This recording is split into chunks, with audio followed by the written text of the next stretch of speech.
लेकिन सबसे पहले बात कुछ ऐसे लोगों की जो राजनीति में अपनी डूबती हुई नाव को बचाने के लिए कुछ भी कर सकते हैं। ऐसे लोग बयानों के सीरियल ब्लास्ट कर सकते हैं और राजनीतिक माइलेज लेने के लिए भारतीय सेना के खिलाफ आतंकियों से मिली भगत वाले इशारे भी कर सकते हैं। अपने बयान से आग लगाने वाले ये नेता हैं फारूक अब्दुल्ला। आज फारूक अब्दुल्ला की बातें सुनकर आपको दुख भी होगा और गुस्सा भी आएगा।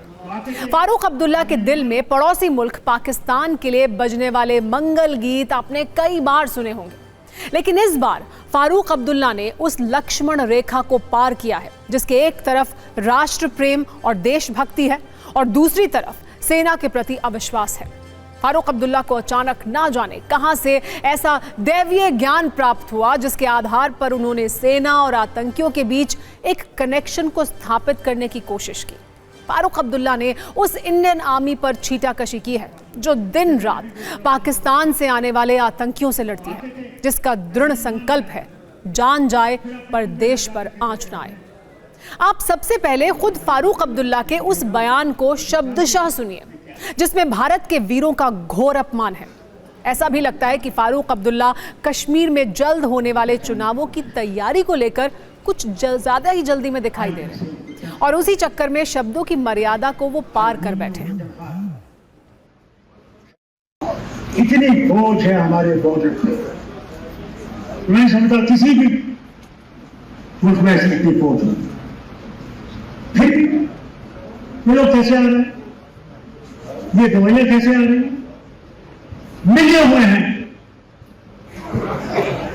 हमारी बर्बादी के लिए, मिले हुए हैं।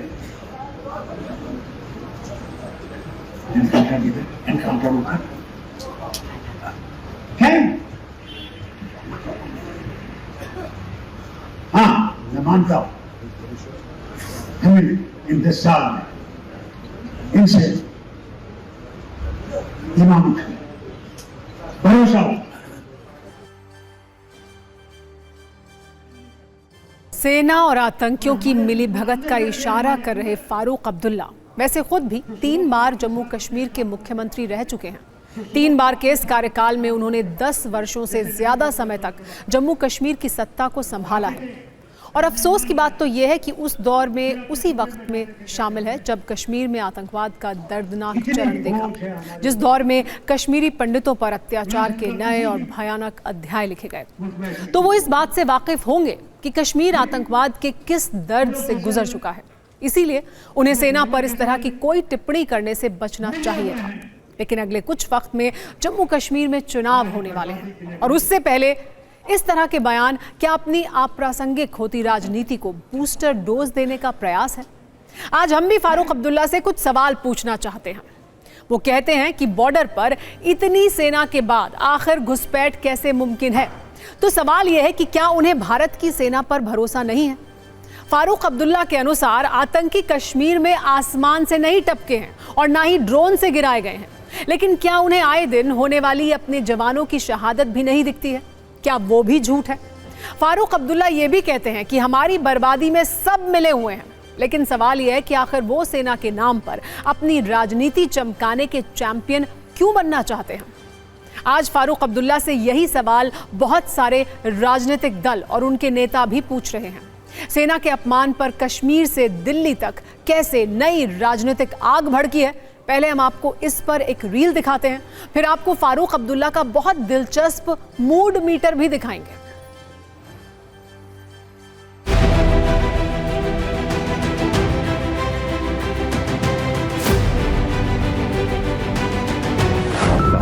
उस पर थोड़ा सा आप बताएंगे कि आपने एक बोला है कि मुझे हैरानी है कि कंट्रोवर्शियल स्टेटमेंट किसने किया है। क्या है भाई, कोई तो कोई जिम्मेवार है जो जब ये क्रॉस कर रहे हैं।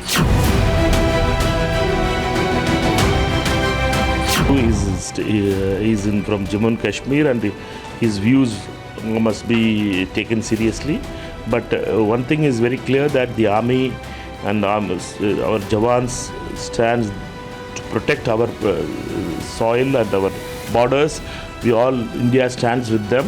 ये बड़ा शर्मनाक बयान है। इस प्रकार की मानसिकता कहीं ना कहीं उसको घातक बनाती है। आज जो फ्रस्ट्रेशन है वो खुल करके सामने आ रही है। दूसरा INDI गठबंधन की मानसिकता यही है कि देश में अफरा तफरी का माहौल अपनी बातों से किस प्रकार बनाए। ये भी एक सवालिया निशान है कि अगर मिलिटेंट्स आते हैं कहाँ से आते हैं, क्यों आते हैं। तो इस पे तो हमारी सरकार को देखना पड़ेगा, हिंदुस्तान की सरकार को, जो हमारी मोदी सरकार है उनको देखना पड़ेगा कि अगर कहीं लूप होल है तो उसको ठीक करना चाहिए। उनको तकलीफ ये है कि उनका सिंहासन हिल चुका है, उनको वहाँ पर कोई अपनी ज़मीन दिखाई नहीं दे रही, चुनाव हार कर अभी आ रहे हैं, बौखलाहट मन के अंदर है, इसलिए वो हमारा सेना का भी मनोबल गिराने की और जो लोग आगे बढ़ाना चाहते हैं कश्मीर को, उनका मनोबल गिराने के लगातार प्रयास करते रहते हैं। सवाल उमर ने उठाया है वो महत्वपूर्ण है। भारतीय जनता पार्टी को इसकी जिम्मेदारी भी लेनी चाहिए और ऐसी घटनाओं की पुनरावृत्ति ना हो, इसके लिए कठोर कदम उठाने चाहिए। फारूक अब्दुल्ला इस तरह की जो है अनाप शनाप बातें करने के लिए वो पहले से प्रसिद्ध है। ये वही फारूक अब्दुल्ला है जो POK में मीरपुर में अमानुल्लाह खान और मकबूल भट्ट के साथ इनके फोटो हैं, उनसे मंत्रणा करते हुए, और ये भी कहा जाता है कि JKLF से भी जुड़े हुए।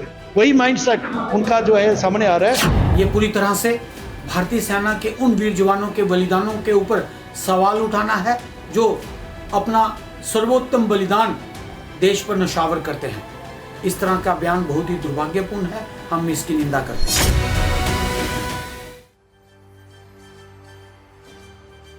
वैसे आज हम आपको नेशनल कॉन्फ्रेंस के नेता फारूक अब्दुल्ला के बार बार बदलते हुए मूड और बयानों का मीटर भी दिखाना चाहते हैं, जिससे आपको ये समझ आएगा कि वो कब क्या कहेंगे और उन्होंने पहले क्या कहा था। वो शायद खुद भी नहीं जानते हैं। फारूक अब्दुल्ला के बयान कैसे बदलते हैं ये देखिएगा। जैसे 11 अक्टूबर 2020 को उन्होंने कहा था कि वो चीन के समर्थन से जम्मू कश्मीर में अनुच्छेद 370 बहाल करेंगे, लेकिन कुछ वक्त के बाद वो ये भी कहते हैं कि मोदी सरकार जो भी काम कर रही है कश्मीर को उसी की ज़रूरत है। 12 फरवरी 2018 को उन्होंने कहा था कश्मीर तो दूर की बात है, पाकिस्तान आतंकवाद से ही तबाह हो जाएगा, लेकिन कुछ वर्ष बाद उनके सुर बदले और उन्होंने उल्टा कश्मीर के ही गाजा और फिलिस्तीन बनने वाली भविष्यवाणी कर डाली। जैसे जुलाई 2017 में फारूक अब्दुल्ला ने कश्मीर के मुद्दे पर मध्यस्थता के लिए तीसरे देश की वकालत करके नया विवाद खड़ा कर दिया, लेकिन इसके बाद वो ये भी कहते हैं कि कश्मीर भारत का अभिन्न हिस्सा था, है और रहेगा। इस तरह जुलाई 2022 में फारूक अब्दुल्ला ने कहा पाकिस्तान से अच्छे रिश्ते से ही कश्मीर में शांति आएगी, लेकिन फिर उन्होंने पाकिस्तान को ही नसीहत दे दी कि अगर वो भारत से दोस्ती रखेगा तो ही तरक्की करेगा। जुलाई 2022 में उन्होंने ये भी कहा कि कश्मीर के समाधान के लिए पाकिस्तान से बातचीत जरूरी है, लेकिन फिर उनके मूड का मीटर जुलाई 2024 में बदल गया। तब उन्होंने कहा कि आतंकवाद और बातचीत कभी साथ में नहीं हो सकती है। इन्हीं बदलते हुए बयानों को देखकर अब लोगों को भी लगने लगा है कि फारूक अब्दुल्ला को ज्यादा सीरियसली लेने की आवश्यकता नहीं है, लेकिन इस बार उन्होंने सीधे भारतीय सेना का घोर अपमान किया है, इसीलिए यह मामला बहुत गंभीर है।